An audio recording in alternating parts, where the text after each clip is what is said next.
Hi everyone, this is Ella Lynn, and thanks for stopping by my channel, Everything Spiritual. This is the channel where I provide spirit-guided, intuitive, tarot, and oracle card readings, as well as informational videos of a spiritual nature. Today I'm going to do my April 12th Astrology House reading for Leo. So let's go ahead and get started.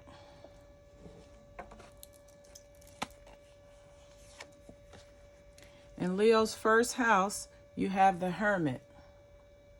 The Hermit card represents someone who is wise, who can go inward to get the truth. The first house is a house of how people see you and how you present yourself. So with the Hermit card being the primary card, this is saying that you're someone that's wise. You know how to go inward to search for the truth, and you don't have a problem spending time alone to connect with your inner self or your higher self.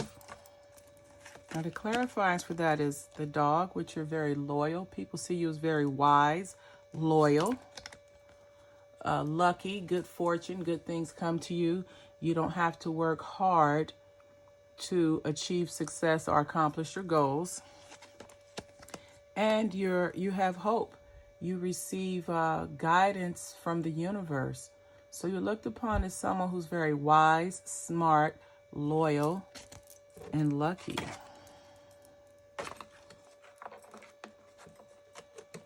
Now, as far as your earning ability and your values and your self-worth, let's see how folks see you as. They see you as someone, you have the Prince of Swords here.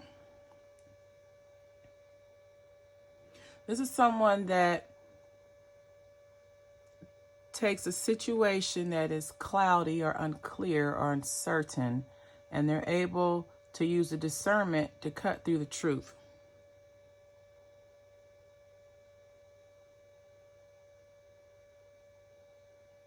And then also, this is someone who's able to control their moods. You know, some people can allow their mood to dictate their whole day, whether make the day or break the day. This is someone who can separate their mood or feelings from, so they're able to remove thoughts and ideas that are not in alignment with their highest good, or they don't serve them. So when it comes to your earning abilities, you're able to trim the fat, cut through things that don't serve you or add value to your life. You're very strong. You're a protector.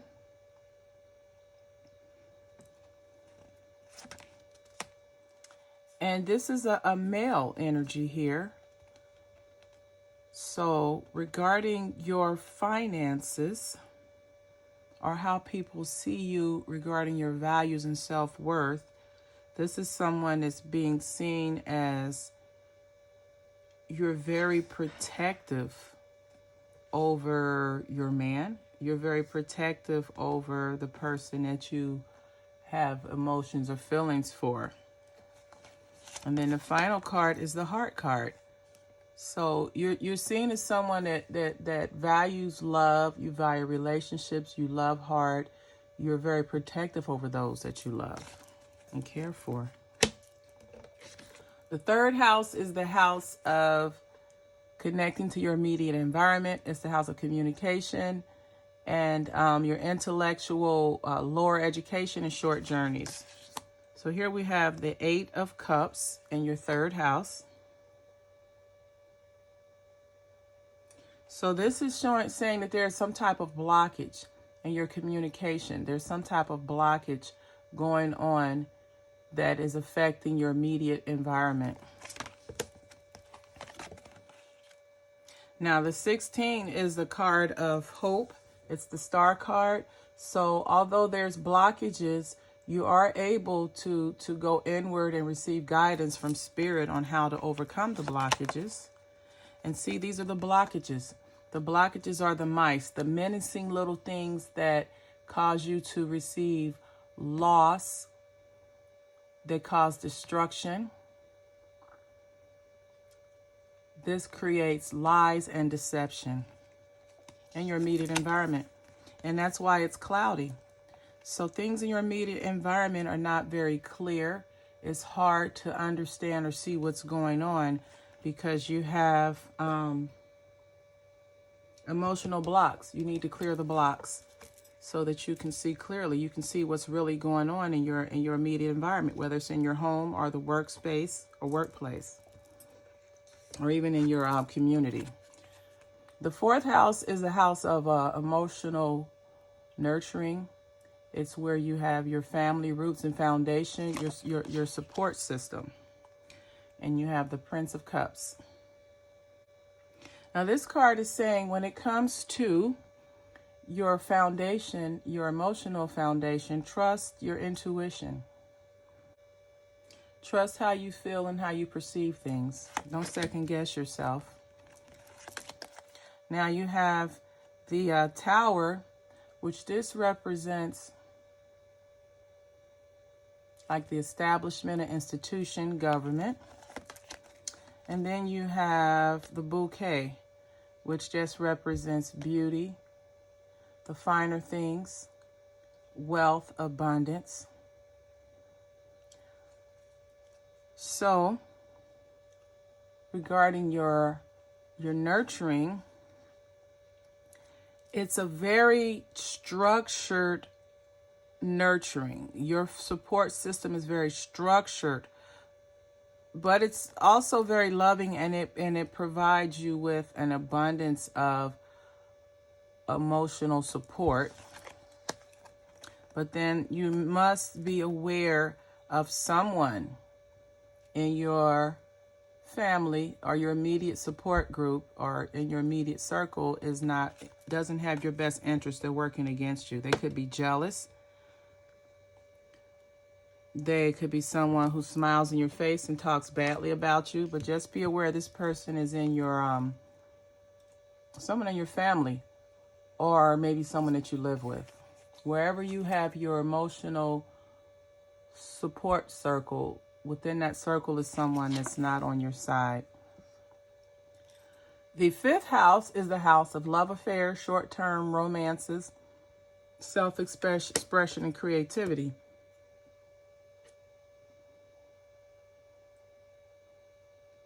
Now, in your relationships, Leo, you have clarity. Something has happened that has given you a great sense of clarity regarding your relationships.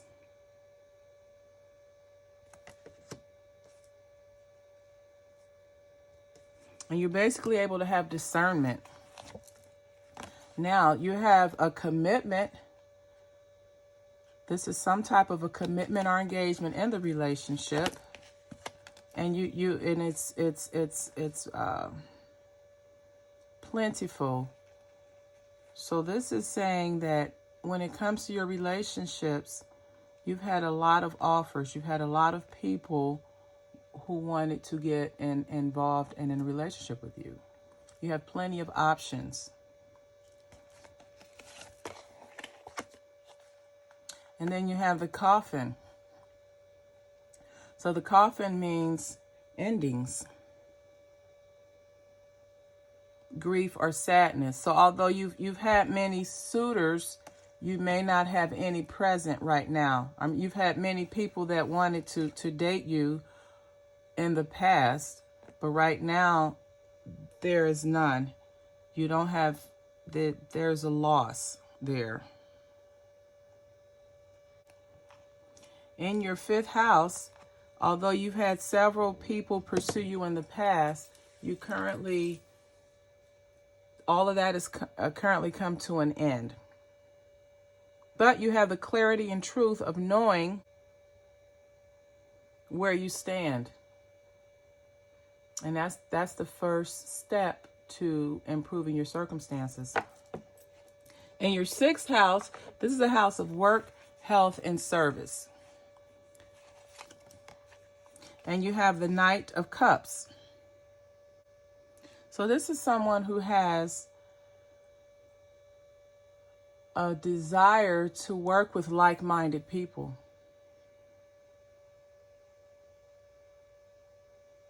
And you also have the capacity for giving.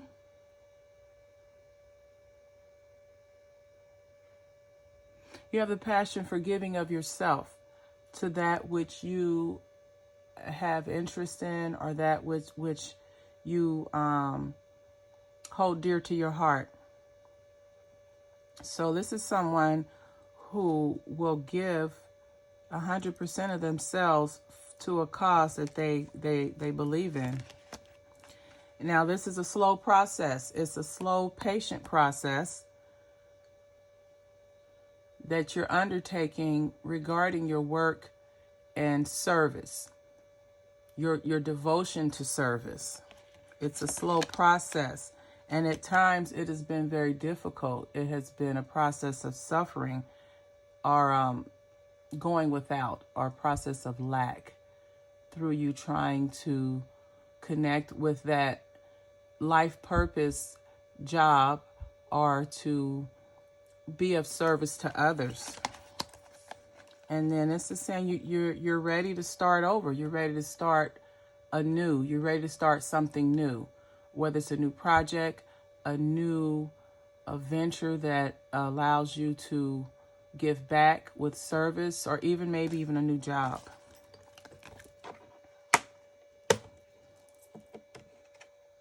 Your 7th house is a house of relationships and contracts and partnerships. This is the house of long-term relationships. The 5th house is a house of short-term relationships, like flings.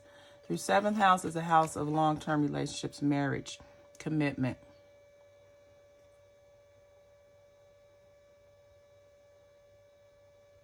So the primary card we have here is the Virtue card.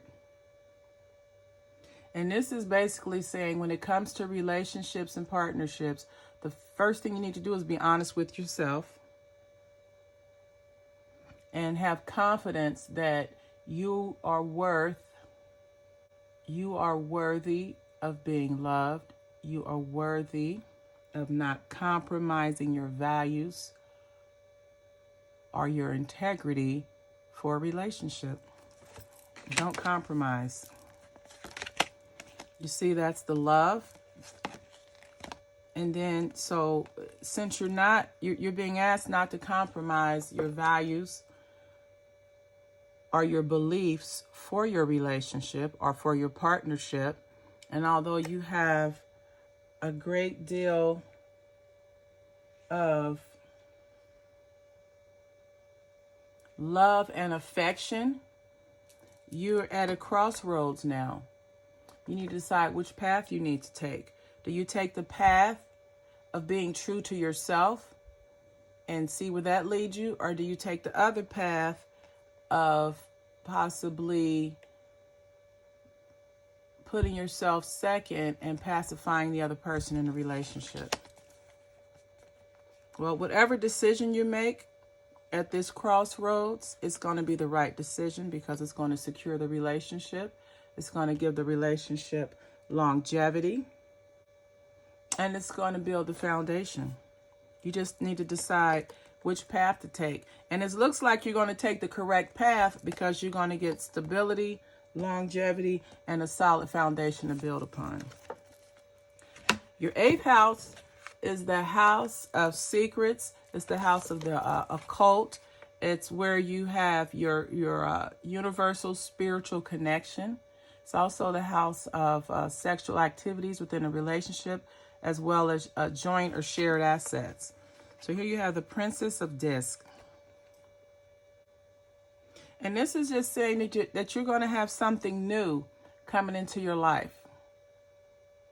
So something new regarding your assets, new regarding your shared assets. You may have a deeper spiritual connection that may be in the makings, but you have something new and positive coming into your life. And it's going to give you a solid foundation.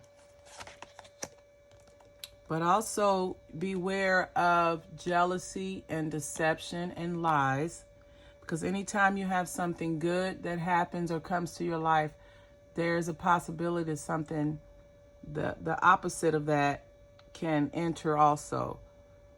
So be aware of someone being sneaky and deceptive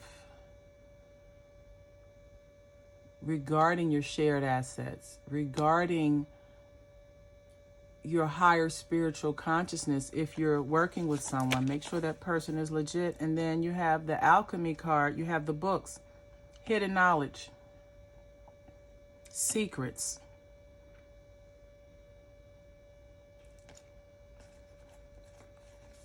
So in order not to get taken advantage of by some type of a mentor or spiritual mentor of some sort, you have to do your own research. You have to study. You have to make sure that you know what you're doing and not follow someone else's lead, because they can lead you astray. The ninth house is the house of higher mindedness. It's the house of expanded consciousness and also distant travel. And the first card we have for the ninth house is the Four of Wands. And this is unity. This is completion.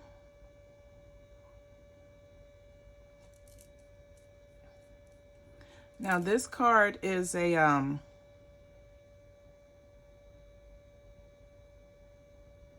this card is telling you that you have something good coming into your life or into your relationship right now. Now, regarding the expanded consciousness, you could meet a mentor that will help you along your path of higher mindedness. You see, you're going to meet someone that's going to give you a solid foundation in your spirituality. You're going to meet someone that's going to allow you to have, someone that's going to allow you to have some stability. So you're going to have a solid foundation. You're going to have stability and longevity.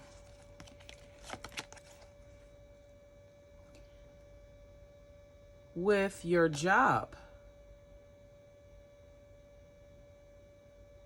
or with whatever venture that you're seeking out. And now that your spiritual advisor or this mentor could be in the form of a male that is going to be placed in your life to help you along the way on your spiritual journey. The house of the 10th house is the house of career, reputation, and your professional achievements. And here you see that whatever you're doing right now, you're very strong in it. You're going to be prosperous in it.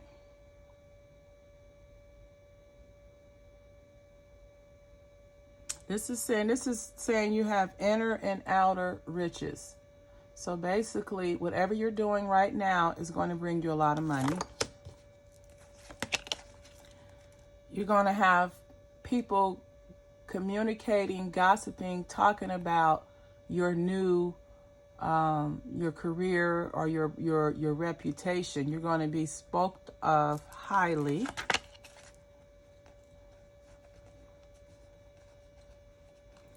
And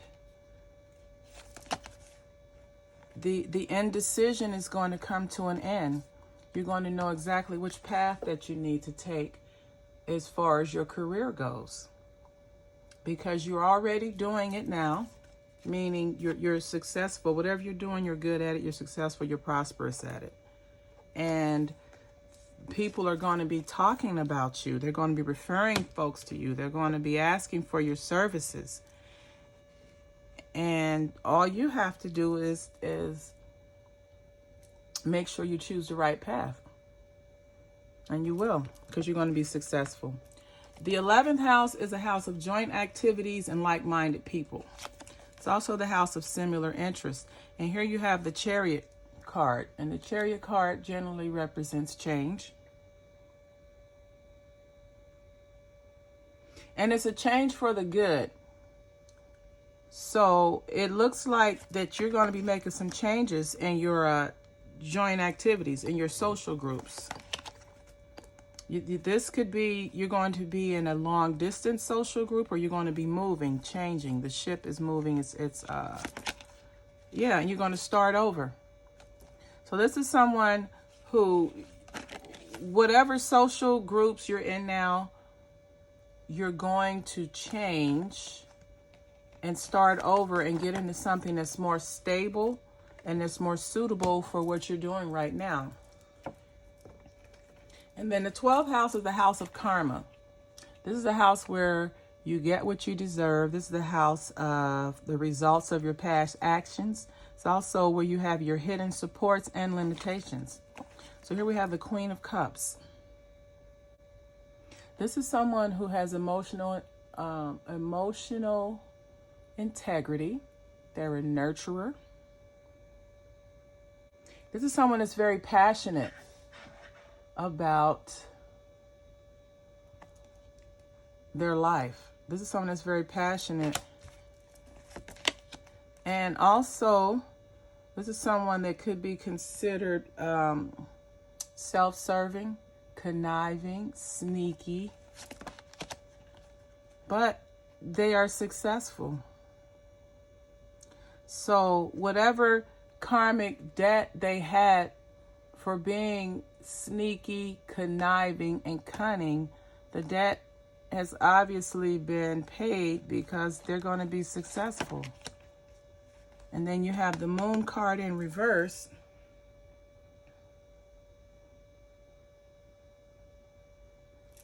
And that means that they have a blockage towards their intuition. Right now, their intuition is blocked. But at the same time, they are not in a position where you have bad karma. Although your intuition is currently blocked right now, it still indicates that you have good karma, because you have had bad behavior in the past, selfish behavior, but you've overcome it, even with the blocks. And it could just be your nurturing, motherly, intuitive, your integrity. Your character is strong. Your integrity is strong. And it may be that integrity that has allowed you to reverse any karmic debt that you may have had in the past. So guys, this has been the April Leo 12th house astrology reading. If this video or if this reading resonated with you or someone you know, please like, comment, and subscribe to this channel. And as always, until the next time, namaste.